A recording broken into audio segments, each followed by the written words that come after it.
চলছে অনির্দিষ্টকালের কারফিউ, বিশেষ প্রয়োজন ছাড়া ঘর থেকে বের হলে কঠোর ব্যবস্থা, সংবাদ সম্মেলনে ডিএমপি।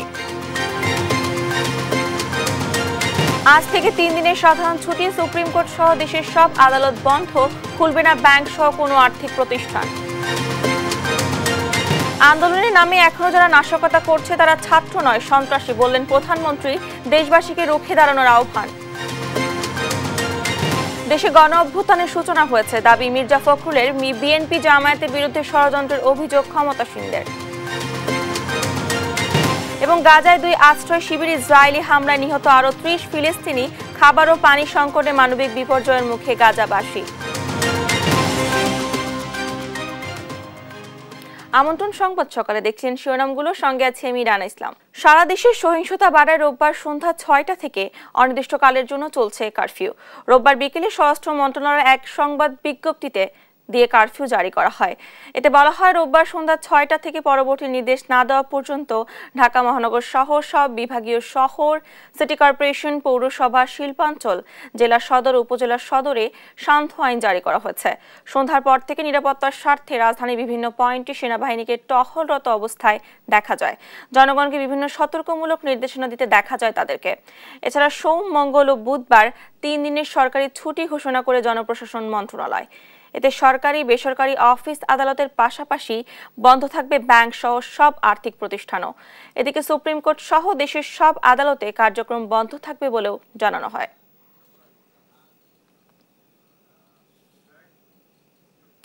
সিরাজগঞ্জের এনায়েতপুর থানায় ঢুকে 13 পুলিশ সদস্যকে হত্যা করেছে সন্ত্রাসীরা। রোববার সন্ধ্যায় পুলিশ সদর থেকে এ তথ্য নিশ্চিত করা হয়। হামলার পর সন্ত্রাসীরা আগুন লাগিয়ে দেয় থানায়।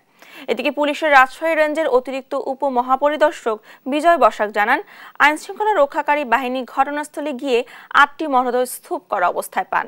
বেশ কয়েকটি মরদেহ পান পুকুরে। এখনো নিখোঁজ বেশ কয়েকজন পুলিশ সদস্য।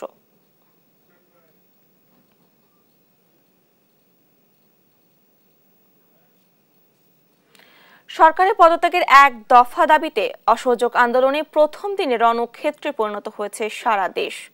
আন্দোলনকারী পুলিশ ও আওয়ামী লীগ, যুবলীগের ত্রিমুখী সংঘর্ষের ঘটনা ঘটে।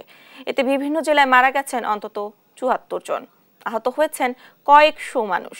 বিভিন্ন জেলায় আওয়ামী লীগ নেতাকর্মীদের বাড়িঘরও ভাঙচুর করা হয়। সহকর্মীদের পাঠানো তথ্যচিত্রে আপন উপর ডেস্ক রিপোর্ট। অসহযোগ কর্মসূচিতে সারা দেশে রাজপথে নামে বৈষম্য বিরোধী আন্দোলনকারীরা। এতে বিভিন্ন স্থানে সংঘর্ষ, হত্যা, অগ্নিসংযোগ ও ভাঙচুরের ঘটনা ঘটে। সিরাজগঞ্জ সদর ও রায়গঞ্জের সংঘর্ষে 7 জনের মৃত্যু হয়। রায়গঞ্জের ধানগড়া এলাকায় আওয়ামী লীগ কার্যালয়ে হামলা চালায় আন্দোলনকারীরা। নরসিংদীর মাধবদীতে আন্দোলনকারীদের হামলায় ইউপি চেয়ারম্যান সহ আওয়ামী লীগের 6 নেতা নিহত হয়েছেন। গুলিবিদ্ধ হন 4 আন্দোলনকারী। বেলা 12টার দিকে ঢাকা সিলেট মহাসড়কের মাধবদী বাস স্ট্যান্ড এলাকায় সংঘর্ষ হয়। এক পর্যায়ে আন্দোলনকারীরা মাধবদী বড় মসজিদের ভিতর অবস্থান নেওয়া আওয়ামী লীগের নেতাকর্মীদের উপর হামলা চালালে ইউপি চেয়ারম্যান সহ 6 জনের মৃত্যু হয়। দুপুরে ঢাকা চট্টগ্রাম মহাসড়কের মহিপাল এলাকায় আন্দোলনকারীদের সাথে সংঘর্ষ হয়। এতে নিহত হন 7 জন, আহত হয়েছেন শতাধিক। বগুড়ায় আন্দোলনকারীদের সাথে পুলিশের সংঘর্ষে 4 জন নিহত হয়। জয়পুরহাটেও ব্যাপক সংঘর্ষ হয়। এ সময় মৃত্যু হয় মেহেদী হাসান নামে এক আন্দোলনকারীর। তাদের হামলায় জয়পুরহাট 1 আসনের সংসদ সদস্য শামসুল আলম দুদু সহ অন্তত 50 জন আহত হয়। দিনাজপুরে হুইপ ইকবালুর রহিমের বাসায় হামলা চালায় দুর্বৃত্তরা। সন্ধ্যায় কুষ্টিয়ায় আওয়ামী লীগ যুগ্ম সাধারণ সম্পাদক মাহবুবুল আলম হানিফের বাসায় হামলার ঘটনা ঘটে। আজও রণক্ষেত্রে পরিণত হয় কুমিল্লা। ঢাকা চট্টগ্রাম মহাসড়ক সহ জেলার বিভিন্ন এলাকায় পুলিশ ও ইউএনওর গাড়ি সহ বেশ কয়েকটি যানবাহনে অগ্নিসংযোগ ও ভাঙচুর করে আন্দোলনকারীরা। এছাড়া ব্রাহ্মণপাড়া উপজেলা নির্বাহী কর্মকর্তার গাড়ি ভাঙচুর করে আন্দোলনকারীরা। পরে আওয়ামী লীগের সাথে সংঘর্ষের সময় রুবেল নামের এক পথচারীর মৃত্যু হয়। এছাড়া লক্ষ্মীপুরে 7 জন, রংপুরে 4 জন, মুন্সিগঞ্জে 3, ভোলায় 1, বরিশালে 1, কিশোরগঞ্জে 3 ও পাবনায় 3 জনের মৃত্যু হয়। আপন অপু, নিউজ ডেস্ক, দেশ টিভি। এখনো যারা নাশকতা করছে তারা কেউই ছাত্র নয়, তারা সন্ত্রাসী, এমন মন্তব্য করেছেন প্রধানমন্ত্রী শেখ হাসিনা। তিনি বলেন, এসব সন্ত্রাসীকে কঠোর হাতে দমন করতে হবে। তাদের রুখতে দেশবাসীর প্রতি আহ্বান জানান প্রধানমন্ত্রী। প্রধানমন্ত্রী প্রেস উইং থেকে পাঠানো সংবাদ বিজ্ঞপ্তিতে একথা জানানো হয়।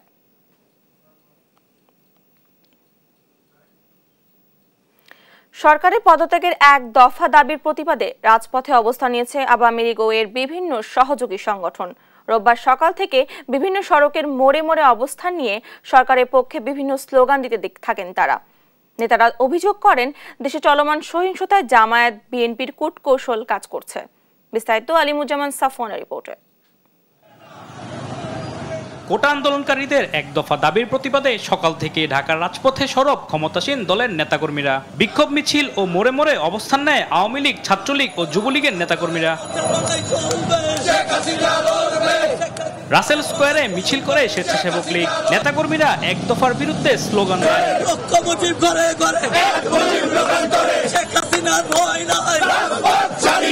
সরকার পতনের ডাককে জামাত বিএনপির গভীর ষড়যন্ত্র উল্লেখ করে রাজপথে জবাব দেওয়ার প্রত্যয় জানান নেতাকর্মীরা। কোটা আন্দোলনকে সরকার পতনের এক দফা আন্দোলনে পরিণত করার পেছনে জামায়াত বিএনপির হাত রয়েছে বলে জানান আওয়ামী লীগের সভাপতিমণ্ডলীর সদস্য ডক্টর আব্দুর রাজ্জাক। কোটা আন্দোলনকে রাজনৈতিক আন্দোলনে রূপান্তর করা হয়েছে এবং জামাত বিএনপি স্বাধীনতা বিরোধী শক্তি অশুভ রাজনৈতিক লক্ষ্য নিয়ে এই আন্দোলনকে এক দফার আন্দোলন দিয়েছে। দলের যুগ্ম সাধারণ সম্পাদক আফম বাহাউদ্দিন নাসিম বলেন, কোটা আন্দোলনকে পুঁজি করে এক শ্রেণীর ধর্ম ব্যবসায়ী সহিংসতা করছে। তাদের চোখের ভাষা আমরা বুঝতে চেষ্টা করি। তাদের কারে ভর করে যারা দেশের অনিষ্ট করবে, নিশ্চয়ই বাংলাদেশের মানুষ, প্রতিবাদী মানুষ, পেশাজীবী মানুষরা তাদের বিপক্ষে আমরা রুখে দাঁড়াবো। বিএনপি জামাতের সন্ত্রাস ও নৈরাজ্যের প্রতিবাদে মানববন্ধন করেছে বঙ্গবন্ধু সাংস্কৃতিক জোট। বক্তারা বলেন, কোটা সংস্কার হয়ে গেছে, এখন আন্দোলনের কোনো প্রয়োজন নেই। ছাত্রদের বিপক্ষে তো আমরা নই। আমরা চাচ্ছি আমাদের ছাত্ররা আমাদের সন্তান সমতুল্য। আমরা চাচ্ছি যে ওরা ঘরে ফিরে যাক। ওদের অভিভাবকদেরকে আমরা অনুরোধ করব, ওদের শিক্ষকদেরকে আমরা অনুরোধ করব, ওনারা যেন ছাত্রদের সাথে বসেন এবং বসে ওনাদেরকে বোঝান এবং টোটাল বিষয়টা যেন ওনাদের কাছে ক্লিয়ার করে। কারণ ওনাদের দাবি দেওয়া কোটা আন্দোলনের যে দাবিটা ছিল তা তো অলরেডি আমাদের মাননীয় প্রধানমন্ত্রী গ্রহণ করেছেন। এছাড়া ধানমন্ডি, খামারবাড়ি, মিরপুর সহ বিভিন্ন পয়েন্টে অবস্থান নিয়েছে ক্ষমতাসীন দলের নেতাকর্মীরা। আলিমুজ্জামান সাফওয়ান, দেশ টিভি, ঢাকা। শিক্ষার্থীদের উপর ভর করে সন্ত্রাসী কর্মকাণ্ড করছে বিএনপি জামায়াত, এমন অভিযোগ করেছে আওয়ামী লীগের প্রেসিডিয়াম সদস্য জাহাঙ্গীর কবির নানক। সরকার ধৈর্যের শেষ সীমায় পৌঁছেছে জানিয়ে প্রতিহতের ঘোষণাও দেন তিনি। এদিকে তথ্য সম্প্রচার প্রতিমন্ত্রী জানান, সরকার সংঘাত চায় না, আলোচনার দরজা এখনো খোলা। তৌফিক মাহমুদ মুন্নার রিপোর্টে থাকছে বিস্তারিত। দেশের উদ্ভূত পরিস্থিতিতে বিকালে ধানমন্ডিতে আওয়ামী লীগ সভাপতি রাজনৈতিক কার্যালয়ে সংবাদ সম্মেলন করে আওয়ামী লীগ। এতে কথা বলেন দলের প্রেসিডিয়াম সদস্য জাহাঙ্গীর কবির নানক। তার অভিযোগ, শিক্ষার্থীদের উপর ভর করে সন্ত্রাসী কর্মকাণ্ড করছে বিএনপি জামাত। সরকার ধৈর্যের শেষ সীমায় পৌঁছেছে, শেষ রক্তবিন্দু দিয়ে প্রতিহত ঘোষণা দেন জাহাঙ্গীর কবির নানক। আমরা শেষ কথাটুকু বলতে চাই, এই বিএনপি জামাত শিবির জঙ্গি গোষ্ঠীর উদ্দেশ্যে আমরা এই দেশ মাতৃকাকে ভালোবেসে ধৈর্যের শেষ সীমা পর্যন্ত আমরা পৌঁছে গিয়েছি। ধৈর্য সহনশীলতা মানে দুর্বলতা নয়। আমরা আপনার এই জঙ্গি গোষ্ঠীকে প্রতিরোধ করার জন্য আমরা দেশবাসীর কাছে উদাত্ত আহ্বান জানাচ্ছি। এদিকে বিকালে সংসদ ভবনের টানেলে জরুরি সংবাদ সম্মেলনে কথা বলেন তথ্য সম্প্রচার প্রতিমন্ত্রী মোহাম্মদ আলী আরাফাত। বলেন, সরকার সংঘাত চায় না, আলোচনার দরজা এখনো খোলা, তবে সন্ত্রাস করলে আরো কঠোর হবে সরকার। এখন এটা হলো বিএনপি জামাতের যে সংঘাত এবং আমাদের আওয়ামী লীগের প্রতি রাজনৈতিকভাবে যে চ্যালেঞ্জ, তার মধ্যে যে সন্ত্রাস তারা করে, এটাকে রাজনৈতিকভাবে আমরা মোকাবেলা করব।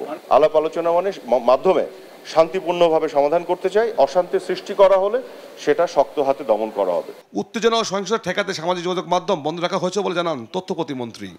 এই দাবি তো সবসময়। তৌফিক মাহমুদ মুন্না, দেশ টিভি, ঢাকা। শিক্ষার্থীদের সমর্থনে ঢাকা বিশ্ববিদ্যালয়ে অপরাজেয় বাংলার সামনে মানববন্ধন ও বিক্ষোভ মিছিল করেছেন শিক্ষার্থীরা। রোববার দুপুরের দিকে সাধারণ শিক্ষকদের ব্যানারে মানববন্ধনে অংশ নেয় বিভিন্ন বিভাগের শিক্ষকরা। এ সময় তারা বলেন, বর্তমান সরকারের পেটুয়া বাহিনী যেভাবে হামলা চালিয়েছে তা কোনো সভ্য সমাজে হতে পারে না। অবিলম্বে সরকারের পদত্যাগ দাবি করেন তারা। একই দাবিতে মানববন্ধন কর্মসূচি করেছেন নিপীড়ন বিরোধী শিক্ষকরা। পরে মিছিল নিয়ে ক্যাম্পাস প্রদক্ষিণ করেন তারা।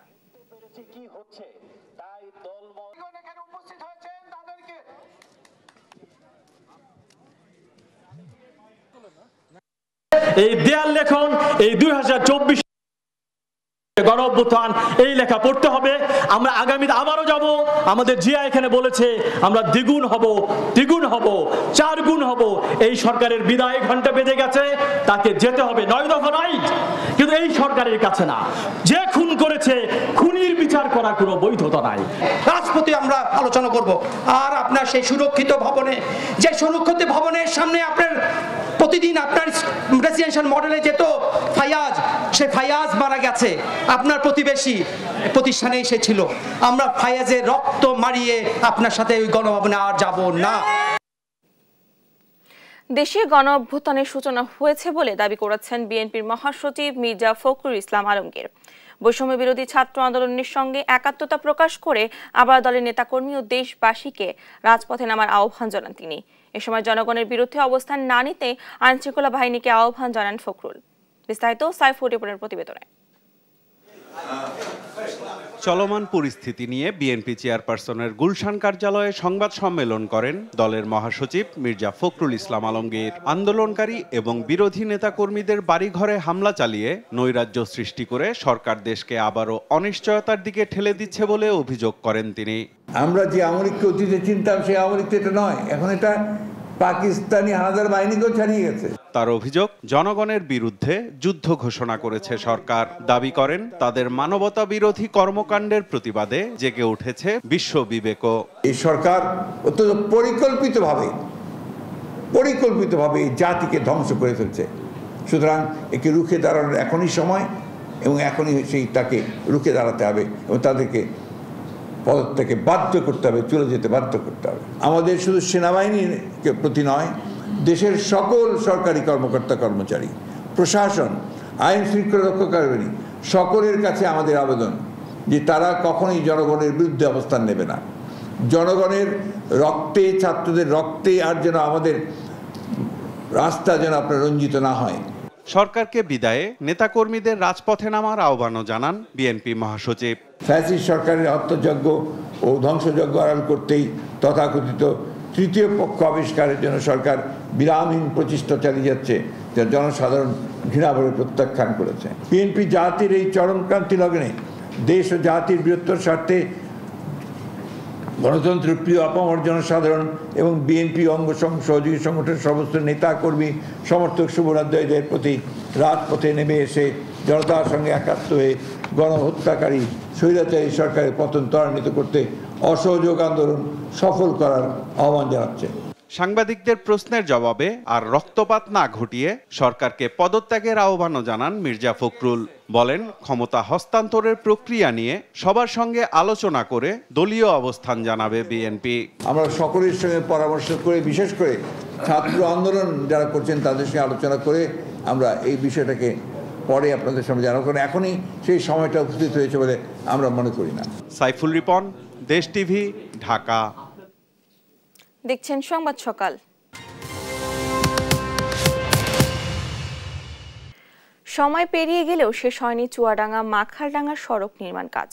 ঠিকাদারদের বিরুদ্ধে উঠেছে ব্যাপক অনিয়মের অভিযোগ। নিম্নমানের বিটুমিন ও ইটের খোয়া সহ ব্যবহার করায় ক্ষুব্ধ স্থানীয়রা। তারা বলছেন, নিম্নমানের কাজ নিয়ে প্রশ্ন তুললে দেখাচ্ছেন ভয়ভীতি। খায়রুজ্জামান সেতুর তথ্য ছবিতে আরো জানাচ্ছেন আপন আপু। 3000 মিটার এই সড়কটির নির্মাণ কাজের দায়িত্ব পায় ফিজা এন্টারপ্রাইজ। 30 জুনের মধ্যে কাজ শেষ করার কথা থাকলেও সম্পন্ন হয়নি চুয়াডাঙ্গা মাখালডাঙ্গা সড়ক। স্থানীয়দের অভিযোগ, নির্মাণ কাজে ব্যবহার হচ্ছে নিম্নমানের বিটুমিন ও ইটের খোয়া। খোয়া সব দেখা যাচ্ছে, বুঝেছেন, মানে পিচ তো নেই, সব খোয়া দেখা যাচ্ছে, মানে আগে ছাড়া সব নর্মাল। রাস্তা আগের চেয়ে চিকন হয়েছে, তারপরে আপনার জায়গায় জায়গায় নিচু হয়েছে, আপনার পাথর দিনে যা পানি বাঁধছে। রাস্তার কাজ করে বিভিন্ন সাইডে 3 নম্বর ইট বা পুরাতন ইট দিয়ে কাজ করতেছিল। বিভিন্ন অনিয়মের কারণে স্থানীয়দের তোপের মুখে এক পর্যায়ে কাজ বন্ধ করে দেয় ঠিকাদার। এরপরও নিম্নমানের সামগ্রী ব্যবহার করেই চলছে কাজ। স্থানীয়দের ভয়ভীতি দেখানোর অভিযোগ। তারা চাঁদাবাজ হিসেবেও অনেককে হুমকি দিয়েছে যে তোমাদের চাঁদাবাজি মামলা দেবো, হ্যান তেন।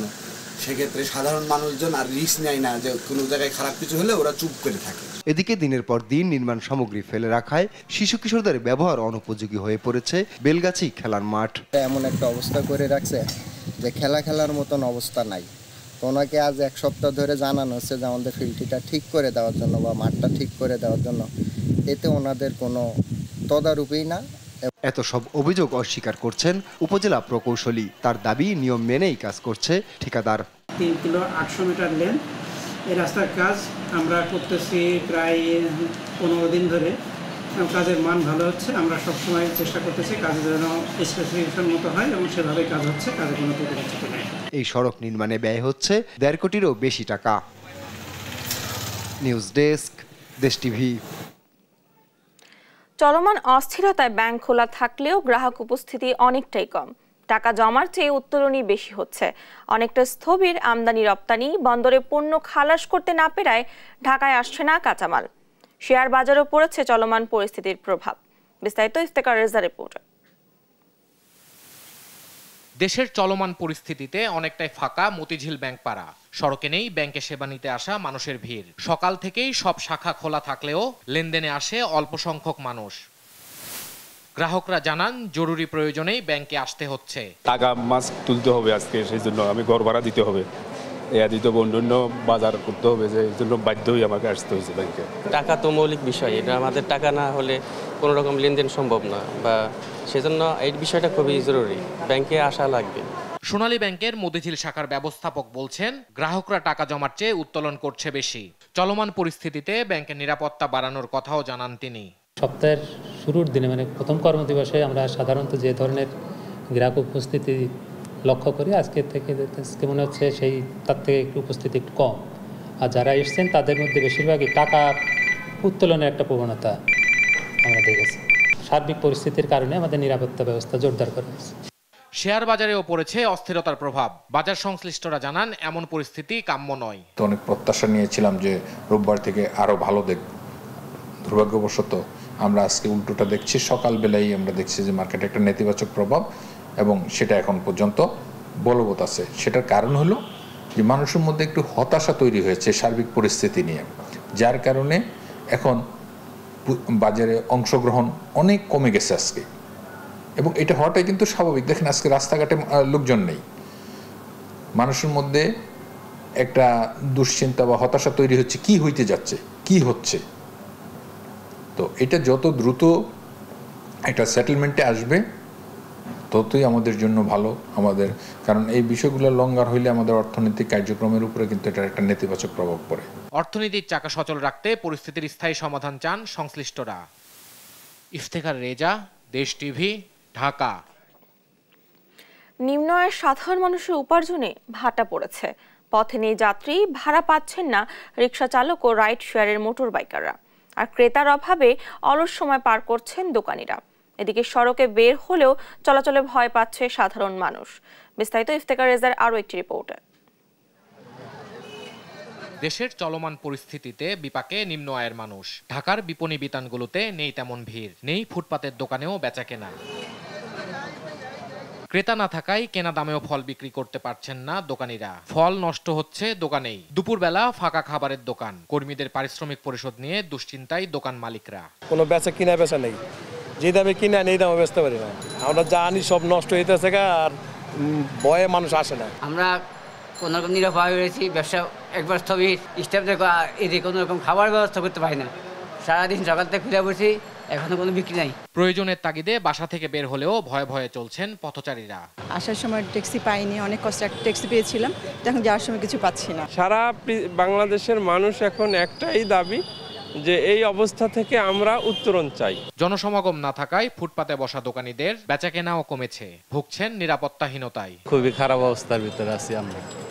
ব্যবসা ছাড়তেও পারতাছি না, করতেও পারতাছি না, এমন একটা পরিবেশ। এরকম বন্ধ না থাকলে আর কি মোটামুটি বেচাকিনি হয়, কিন্তু এরকম সমস্যার কারণে বেচাকিনি এখন হচ্ছে না। বাসা থেকেও বের হতে ভয় লাগে। রাজধানীর সড়কে রিকশার সংখ্যাও কম, নেই তেমন যাত্রী। জমার টাকা জোগাড় হলেও খাবারের সুরাহা করতে পারেননি অনেক রিকশা চালক। যাত্রী সংকটে রাইড শেয়ারিং বাইকাররাও পড়েছেন বিপাকে। এই তো খ্যাপ নাই, পুরো ঢাকা শহর খালি ফাঁকা ঘুরি, ভাড়া মারতারি না। এই পর্যন্ত জমার টাকাটা উঠছে, খাবার টাকা হয়নি এখনো। যাত্রী তো পাচ্ছি না, বাট মনে করেন যে লোকজন ভয়ে আতঙ্কে আছে যে কি হয় না কি হয়, রাস্তাঘাটে চলতে সমস্যা হচ্ছে।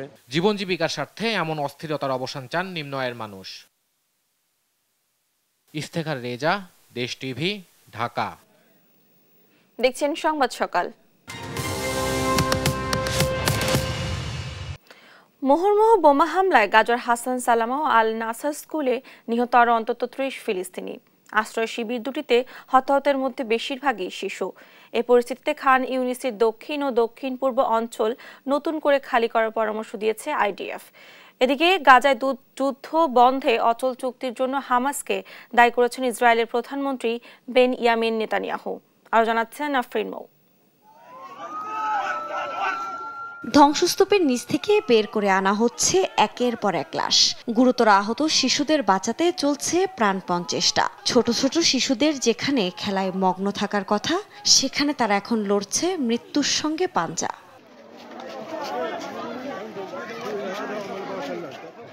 এ দৃশ্য এখন গাজার প্রায় সব অঞ্চলের। রোববারও গাজার শহরের হাসান সালামা ও আল নাসর স্কুলে ভয়াবহ বোমা হামলা চালায় ইসরায়েলি বাহিনী, যেখানে প্রাণে বাঁচতে আশ্রয় নিয়েছিলেন নিরীহ ফিলিস্তিনিরা, কিন্তু শেষ রক্ষা হয়নি।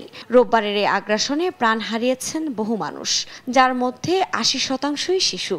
সেখানকার পরিস্থিতি এতটাই ভয়াবহ যে হামলার পর ধ্বংসস্তূপের নিচে সন্তানের লাশ খুঁজছেন মা।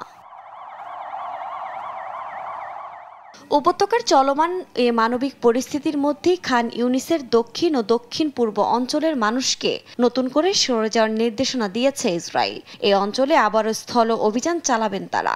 এতে আরও ফিলিস্তিনি নতুন করে বাস্তুচ্যুত হবে বলে জানিয়েছে জাতিসংঘ। এর মধ্যে সামরিক চাপ বাড়ানো গাজার একমাত্র সমাধান বলে হুঁশিয়ারি দিয়েছেন বেনিয়ামিন নেতানিয়াহু। এছাড়া ইসরায়েলে আঘাত করলে এর চড়া মূল্য দিতে হবে বলেও সতর্ক করেন তিনি। এ সময় গাজায় যুদ্ধ বন্ধে অচল চুক্তির জন্য হামাসকে দায়ী করেন ইসরায়েলের প্রধানমন্ত্রী। সরল সত্য হলো যে এই মুহূর্ত পর্যন্ত হামাস যুদ্ধবন্ধের মৌলিক শর্তাবলীতে সম্মত হয়নি, যা আমরা কোনোভাবেই হতে দিতে পারি না। হামাস নির্মূলের আগে আমরা পিছপা হব না। এদিকে মিশরের 2 দিনের সফরে রোববার আরিশ এবং রাফার সীমান্ত ক্রসিং পরিদর্শন করেন তুরস্কের পররাষ্ট্রমন্ত্রী। এ সময় গাজায় সাহায্য প্রেরণে মিশরের ভূমিকার প্রশংসা করেন তিনি। আফরিন মৌ, নিউজ ডেস্ক, দেশ টিভি। দুর্ভিক্ষের উচ্চ ঝুঁকিতে এখন গাজা ভূখণ্ড। প্রায় 10 মাস ধরে চলা যুদ্ধে সব কূপ ধ্বংস হওয়ায় দেখা দিয়েছে তীব্র পানি সংকট। সেই সঙ্গে ইসরায়েল পানি সরবরাহ বন্ধ করে দেওয়ায় পরিস্থিতি এখন আরও ভয়াবহ। খোদ জাতিসংঘ বলছে, পানি ও খাদ্য সংকটে গাজায় দেখা দিয়েছে মানবিক বিপর্যয়। এ নিয়ে আরও জানাচ্ছেন রজনী রহমান। পানির তীব্র সংকটে গাজার ছোট ছোট শিশুরা লাইনে দাঁড়িয়ে এই অপেক্ষা বিশুদ্ধ পানির জন্য। ইসরায়েলি হামলায় অবরুদ্ধ এই উপত্যকায় ধ্বংস হয়েছে সব কূপ, ফলে সেখানে এখন পানির সংকট চরমে। সুপেয় পানির অভাব মেটাতে মাজেন আবু আতায়া নামে একজন ফিলিস্তিনি শ্রমিক পুরনো ও ঐতিহ্যবাহী পদ্ধতি ব্যবহার করে বালিতে খনন করে বাস্তুচ্যুত মানুষের জন্য করেছেন একটি কূপ, যেখান থেকে মিলছে স্বল্প পরিমাণে সুপেয় পানি, যা প্রয়োজনের তুলনায় একেবারেই সামান্য। তীব্র অভাবের কারণে এই অঞ্চলের পানির প্রয়োজন মেটাতে এই কূপের পাশাপাশি 3টি কূপ খনন করা হয়েছিল। এই কূপগুলো এখানে সমস্ত মানুষের চাহিদা মেটাতে যথেষ্ট নয় বলে আমি মনে করি। আমাদের আরো পানি সরবরাহের প্রয়োজন।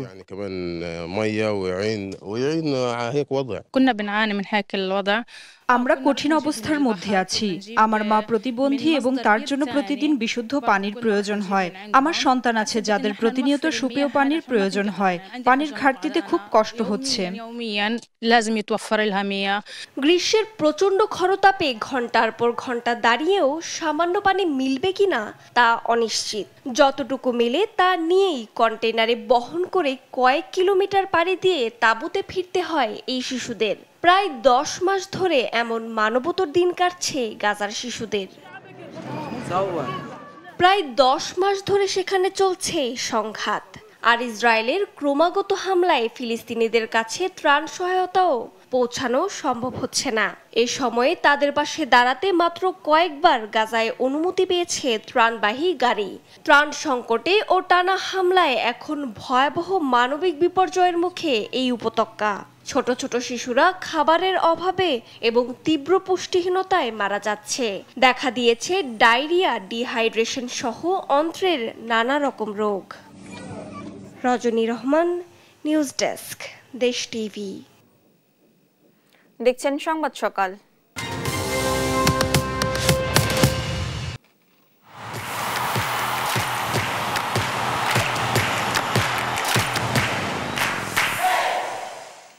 এবার প্যারিস অলিম্পিকের খবর। প্যারিস অলিম্পিকে 19 স্বর্ণ সহ 71টি পদক নিয়ে চীনকে টপকে মেডেল টেবিলের শীর্ষে উঠে এসেছে যুক্তরাষ্ট্র।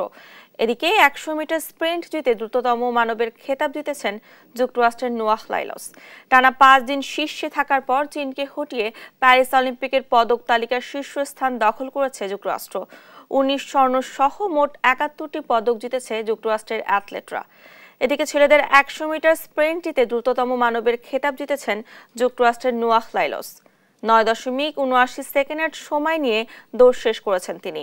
আর অলিম্পিকে ছেলেদের টেনিসের এককে প্রথমবারের মতো স্বর্ণ পদক জিতেছেন সার্বিয়ান তারকা নোভাক জোকোভিচ। স্পেনের কার্লোস আলকারাজকে 7-6 ও 7-6 গেমে হারিয়েছেন তিনি।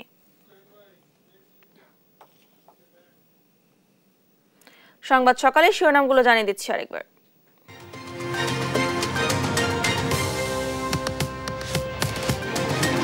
চলছে অনির্দিষ্টকালে কারফিউ, বিশেষ প্রয়োজন ছাড়া ঘর থেকে বের হলে কঠোর ব্যবস্থা, সংবাদ সম্মেলনে ডিএমপি। আজ থেকে 3 দিনের সাধারণ ছুটি, সুপ্রিম কোর্ট সহ দেশের সব আদালত বন্ধ, খুলবে না ব্যাংক সহ কোনো আর্থিক প্রতিষ্ঠান।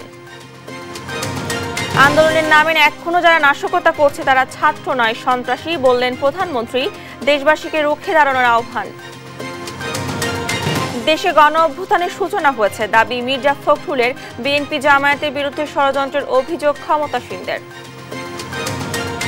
এবং গাজায় 2 আশ্রয় শিবিরে ইসরায়েলি হামলায় নিহত আরও 30 ফিলিস্তিনি। খাবার ও পানির সংকটে মানবিক বিপর্যয়ের মুখে গাজাবাসী। এই ছিল এখনকার সংবাদ সকাল। পরে বুলেটিন দেখার আমন্ত্রণ রইল। এছাড়া দেশ টিভির সর্বশেষ সব খবর পেতে ভিজিট করুন www.desh.tv। ফেসবুকে আমাদের সঙ্গে যুক্ত থাকুন দেশ টিভি অথবা দেশ টেলিভিশন পেজে। সর্বশেষ সব ভিডিও পেতে ইউটিউবে আমাদের হ্যান্ডেল @desh television অথবা @desh tv নিউজ লিখে সার্চ করুন। ধন্যবাদ সবাইকে।